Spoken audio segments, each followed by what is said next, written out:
Hello guys, what is going on? I'm Nozda, and already I've got a smile on my face because I just read The Amazing Spider-Man issue 801, the actual last issue by Dan Slott for The Amazing Spider-Man.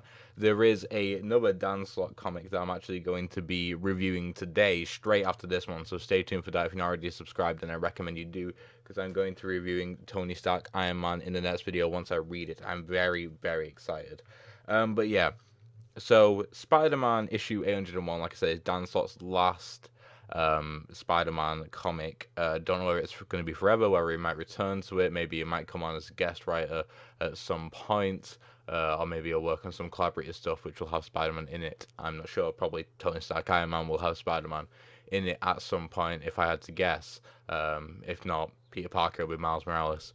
But after this one is going to start fresh. It's going to start a new issue one. It's actually got the I've shown it in a previous video, but I'll just show you the cover, which they've been advertising for a couple of issues now in different series. Next issue one, Spider-Man. It's got Rhino. It's got I can't remember what that lizard is called. It was in the first Amazing Spider-Man. I can't remember. Sorry about that.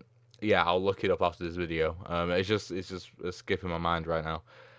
But this issue was not about Spider-Man. It was an entire issue that wasn't about him. It was about who he saves and what happens to them afterwards, what their life is like, what him saving them means. Because we see him save a bunch of people every day. There's huge catastrophes potentially all the time, and when something happens and like he yanks someone out of the way or something, we don't get to see what happens to them after. And this, with Ken, we get to see it because he's not only saved him, he made that last. He did a few positive changes to his life. He like made him quit smoking. I assume because his dad, which was the person who was ill, died of lung cancer potentially, and he managed to be able to see like it wasn't. The thing is, right? Even though he did get to see like the last few minutes of his dad, I think if he didn't get to see him, that would have had like a really negative effect. So that kind of takes away the message, like, oh, Spider-Man saved him, had this positive change in him because Spider-Man being there might have actually made it worse because the robber might have just got out of there. I don't think the robber would have actually killed them, honestly. But obviously, it's a parallel to the Uncle Ben story. So what do I know? Maybe the robber was the type of person that would kill him, and Spider-Man did actually have the positive effect. But that was just something I was thinking about. Obviously, that's not how the story is meant to be taken. That's just what I thought about while I was reading it. I'm like, wait a second, Spider-Man's gonna make him miss the last few seconds of his dad being there because he'll get the police involved and stuff like that. Because I assume the police was called due to someone seeing Spider-Man come in, or maybe Spider-Man called them. I assume actually Spider-Man probably called them before he actually infiltrated the place because they got there quite quickly, unless they were just patrolling the streets. I'm not too sure. We're getting kind of off topic here.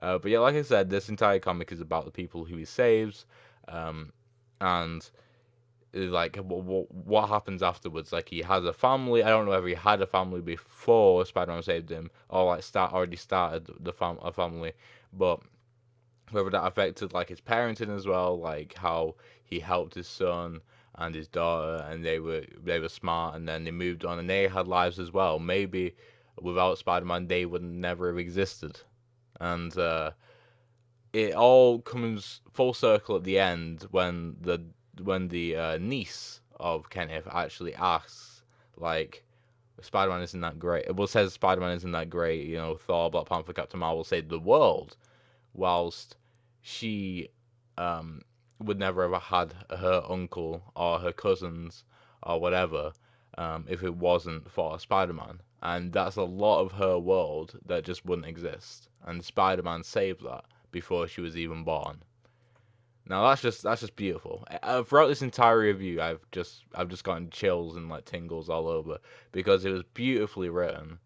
To do your last issue, also it's like kind of a sacrifice from Dan Slott to do your very last issue of such a beloved character and not make it about him like stopping some like big villain, like not taking advantage of your last moments with Spider-Man by doing something epic but instead just telling a very grounded, real story, not specifically about him.